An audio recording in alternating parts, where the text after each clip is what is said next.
All right, and we're back here on another episode of Under Lights 804. We got our special guest, our guy Danny Lewis, VA Preps. What's going on, Danny? How you doing? I'm good. How are you? Pretty good. Can't complain. Yeah, man. Another great week coming up in high school football, and hey, we're here under the lights. So yeah, great time. Well, we're almost a month into the season too, if you can believe that. And that's thing, and it's funny, and it just goes by so fast. And it's just always like you say, we're almost a month in, and you just think to yourself, wow, we're almost at the halfway point. So time is flying. It does. It's all that build up to it. You're talking in July and you're doing previews, and then suddenly you're like at week 4, week 5, and going, wow, how did I get here? Yeah.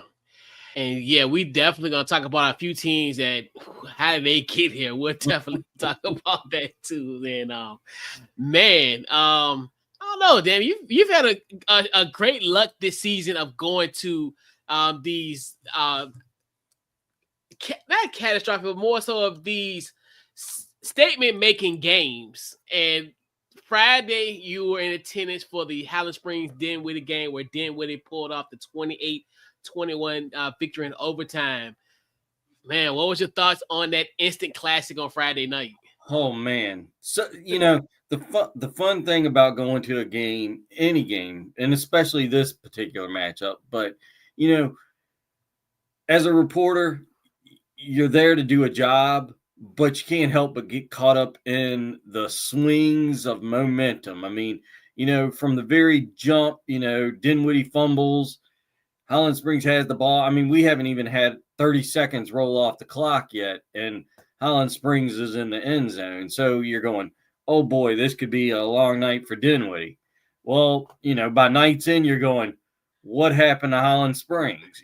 So it's so many swings of emotion, and you get caught up in. I don't care whether you're with the Times Dispatch, Channel 6, Channel 8, someone like me with Virginia Preps, you get caught up in it. I mean, it's a roller coaster of emotions and fun on a Friday night when you're at a game.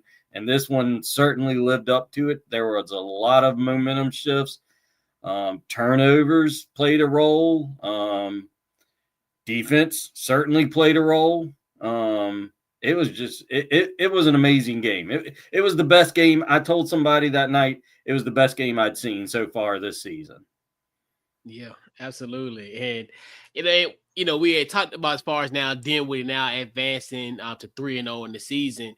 And they joined a great list of teams that are currently 3-0. So what has been your most surprising team that has started 3-0 so far this season? So I'll throw a couple at you with a third one, but the third one doesn't surprise me as much. So obviously one of them being Meadowbrook. Billy Rudd's been building something over there over the past couple of years. But some of the pieces that he had these previous 2 seasons, they graduated. And me personally, I wasn't sure what to expect from Meadowbrook this year. And granted, they haven't entered their district slate, but they're 2-0. They played Deep Run this week. And if they beat Deep Run, they're 3-0. And for a program that went 3 or 4 seasons without a win, not even a decade ago, that's pretty remarkable. I'm going to be at that game Friday night because I want to see this team that is surprise some people. And Deep Run is probably their best test yet so far this season before they enter the district slate. Midlothian, another one of those teams. They're off to a 3-0 start. They haven't had the challenging schedule that, say, a Verona or a Highland Springs has had yet, or even a Dinwiddie for that matter. But, you can only play who's in front of you, as they like to say. And they've shown to be a very strong defensive team. I believe they've only given up 10 points through 3 games. So that's surprising to me. I wasn't so much worried about their offense. I knew what they had there.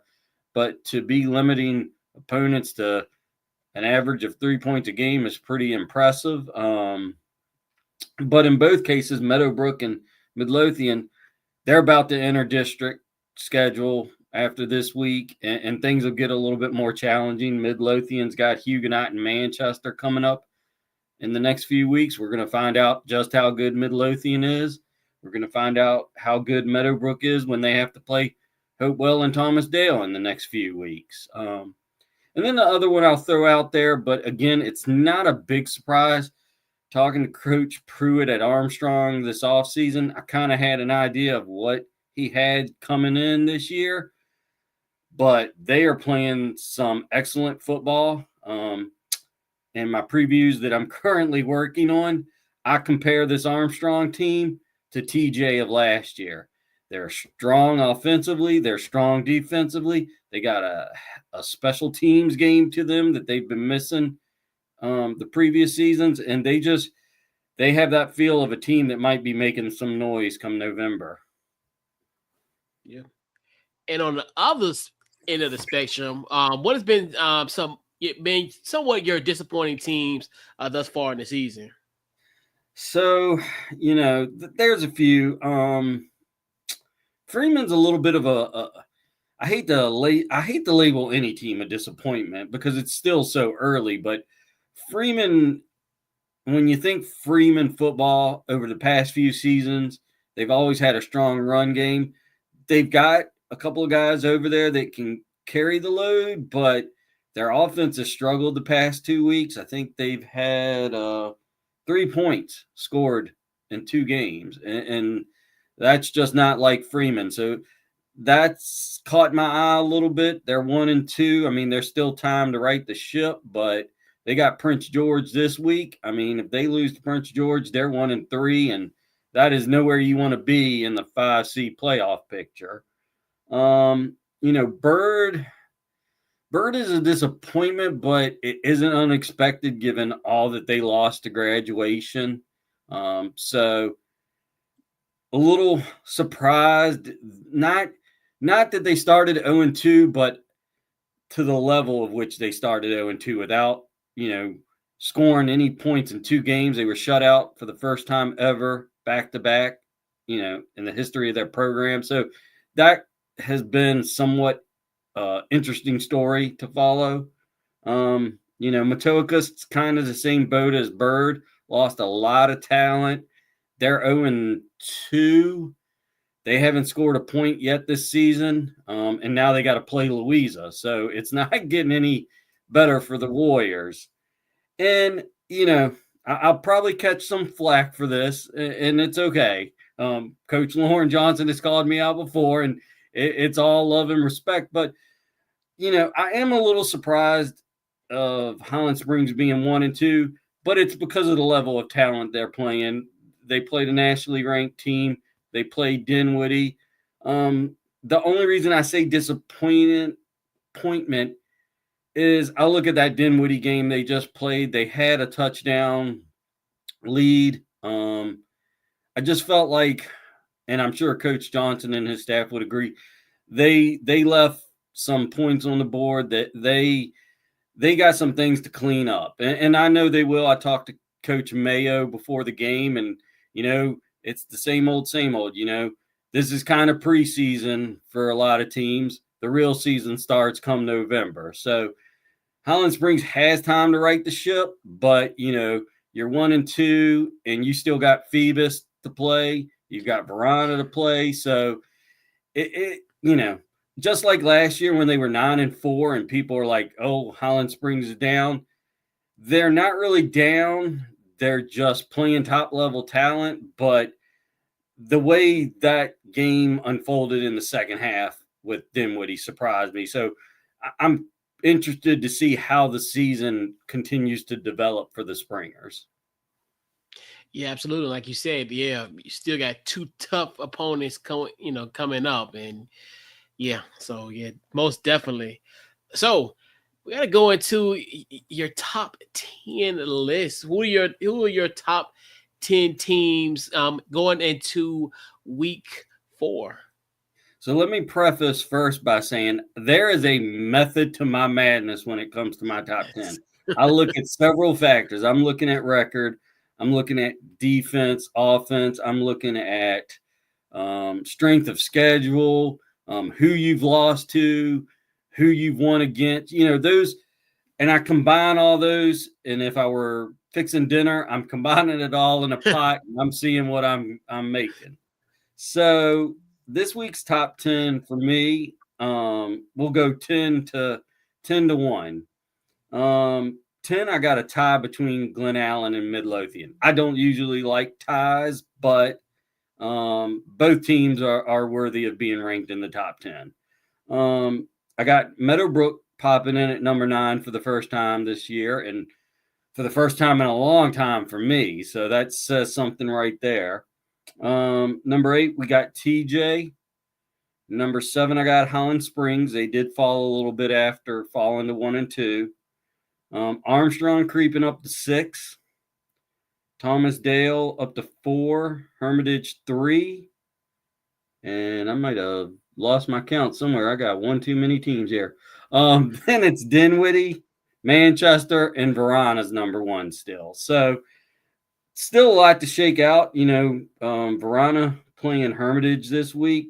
That's 1 versus 4 in my rankings.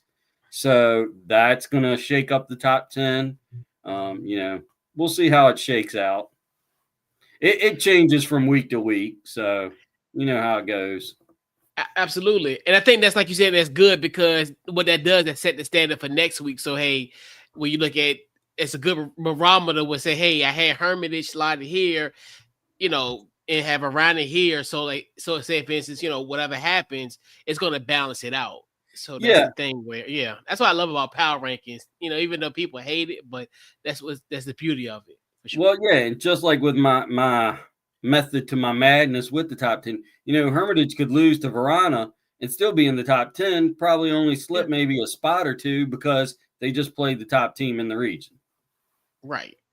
And yeah, so it's like it's kind of, it gives them a bolt now, but then it might, like you said, it might, how everything play out, they'll still be in there, and then you never Exactly. know how. And then we know, and how crazy these weeks have been. Everybody that's between Hermitage and Verona could fall, and other Exactly. teams below them could fall. So right, Hermitage might still be in their same spot. Just depends on what happens. I mean, that's just how crazy. And that's what I think the beauty of the power rankings, embrace the chaos, because Yeah. it's a week by week grind, and now it's like, all right, we'll see how these teams stack up after smoke clears, this weekend for sure. Yeah, and it's interesting. A lot of people have opinions on top 10s. A lot of folks don't like preseason top 10s. They don't like top 10s until district play starts. And I get it, but it's one of them things where, I see it as a way of creating conversation and debate. So, it makes it part Yeah. of the fun. Yeah, and that's why, and that's why, like, and I know, because people talk about, like, as far as from the college rank, oh, they should do it, but no, this is a way to kind of sell it too, because that's the thing about all this. Because, like you said, now, like you said, we have Varane and Hermitage. That's a top 5 matchup. So it's like, Exactly. of course, that sells it. So, like you said, in the preseason, that's another one too. Because, like, when we, when Time Dispatch, when they had their top 10, and then when you had your preseason top 10, I was like, yeah, and it generates buzz and it gets you excited, because you're like, okay, who's where they're at, preseason wise. And I think that's always like the big surprise. Like, when loving this sport, that's the first thing you see. You're like, oh, Yeah, when the previews comes out, you're like, oh, it gives the intrigue. it does. It does. Yeah. Hey, look, I can remember as a teen and in my early 20s, I would go seek out that paper in August Yep. to see Hmm. what teams were ranked where as soon as I could. Yep. Especially as the team, like how it's like, especially in your case, how Verona was. It's always, you're like, oh man, like, where they gonna be ranked at? It's Yeah. always, like you said, that was like the thrill of it, because you're like, okay, ooh, where they gonna be ranked at? And then as the season progressed, you're like, oh wait, they're beating this team, they're beating this team. And Rankings are essential. and some teams use rankings as bullet material. Yeah, yeah, They want to. I've known teams that come in with a chip on their shoulder because Virginia Preps ranked us here, Times Dispatch yeah, ranked. Hey, yeah, if yeah. it helps motivate you, hey, I'm all for it. Yeah, because they're in the lock. There are several locker rooms in the 804 that say, you know what, Danny Lewis is disrespecting us. Go out there. And then I got about half of them that go, "We love Danny Lewis. Look where he put us." Right, right. We got a number one. He got us number one. We got to go out there and act like we're number one.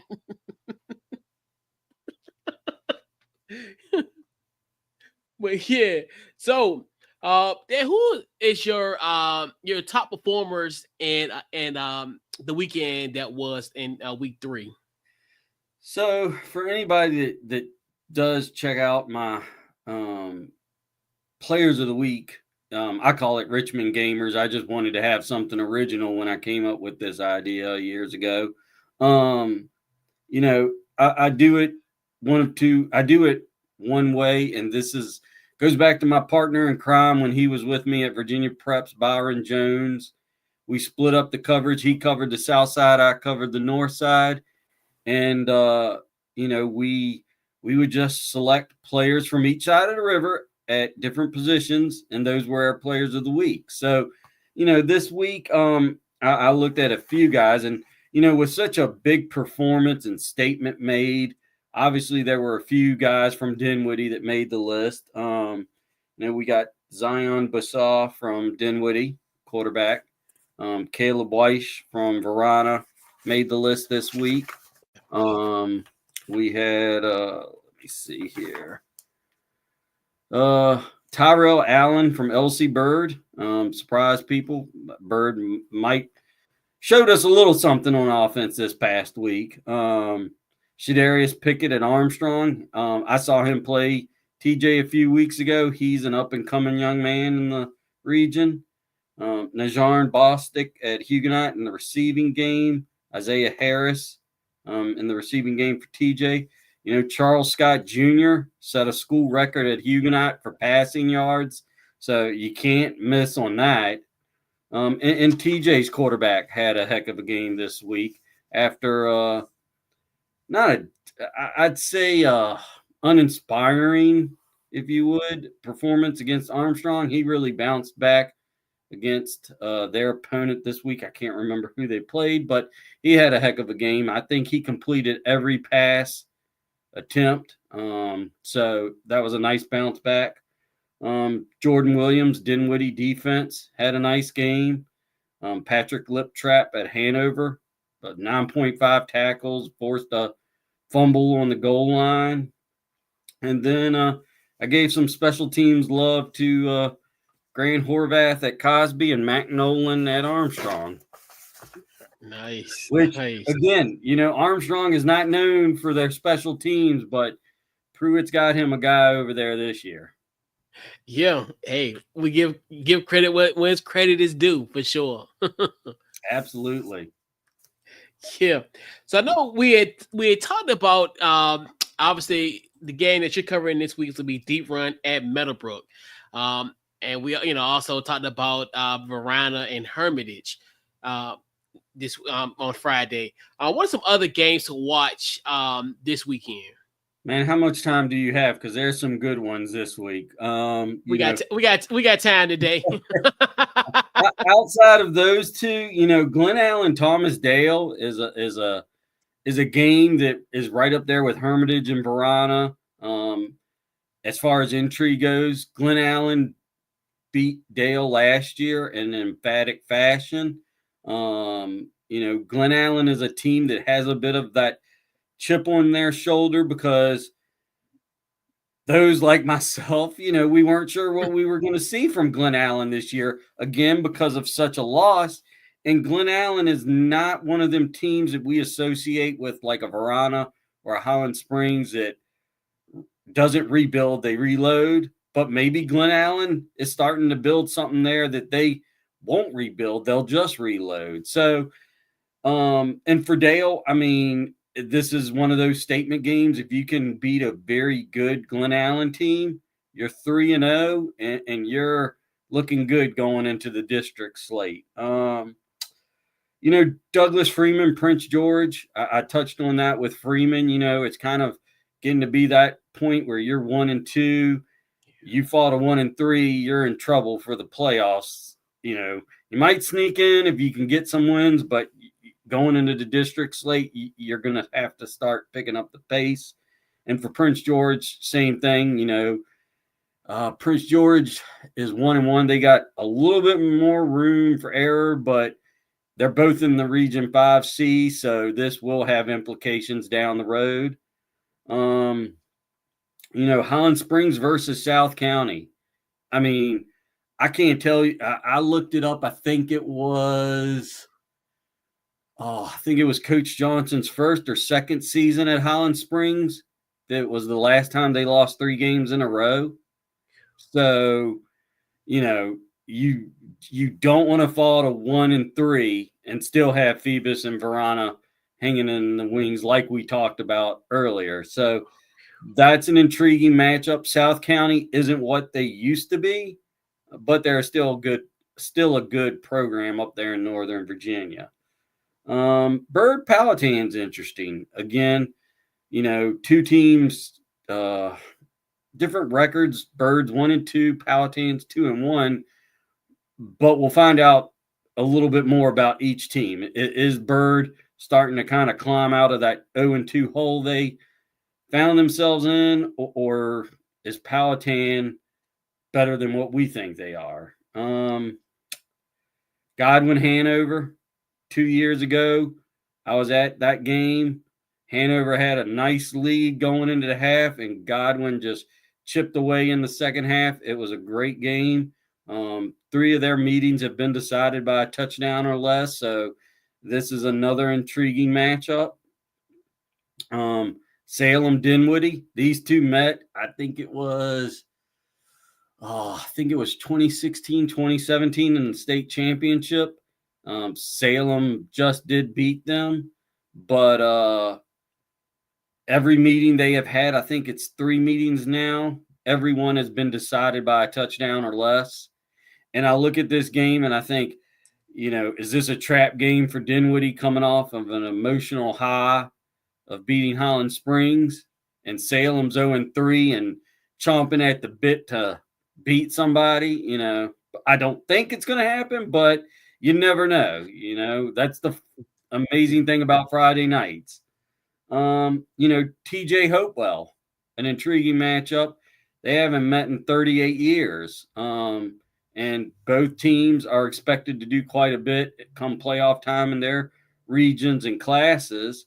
And I think this will be a good measuring stick for both programs. And outside of Verona and Hermitage and Deep Run and Meadowbrook, that's about 8 games right there that are just jumping off the paper at me. Yeah. Absolutely. And so before we head on out, Danny, tell them where you can find you on social media and any upcoming project you got going on. So you can find me on Twitter at CRF4Dan. Obviously, you can always find me at virginiapreps.com. I'm always putting out content. Visit the message boards. There's always conversation going on there. As far as projects, nothing is getting done during football season because all my time is spent putting out content and keeping it going. Football doesn't sleep, and neither do I. Yes, indeed. And follow Danny on Twitter. He will always you'll get filled up with some nuggets on Fridays for sure. It's some interesting tidbits / nuggets that he gives on Fridays. So definitely follow for that as well too. So yeah. Yeah, the Nuggets. I don't know if you caught that on Twitter, but the amazing thing about AI is you can create anything you want. So I've got a carton of Yeah. nuggets with the Virginia Yes. Prep. Yes. Yes. Yes. And I said, this is perfect. This is exactly what I want to do. Yes, Tagline indeed. And hungry. Tagline hungry for something to eat. Here's some nuggets. yes, definitely always intrigued by that because you learn something new. So and the kind of go back to kind of our first topic because one of the nuggets last week was Lauren Johnson was 2-0 against against Dinwiddie. Yeah. And what happened, so always interesting, always interesting, those factoids for sure. It's very well appreciative, I say the least. Yeah, the folks on Twitter seem to enjoy it. So as long as somebody's enjoying it, they'll be coming their way. Exactly. Yeah, so this wraps up episode 3 for here under the lights 804, and we'll catch you guys on our next episode. Once again, appreciate you, Danny, for coming through this week, and we'll catch you on our next one.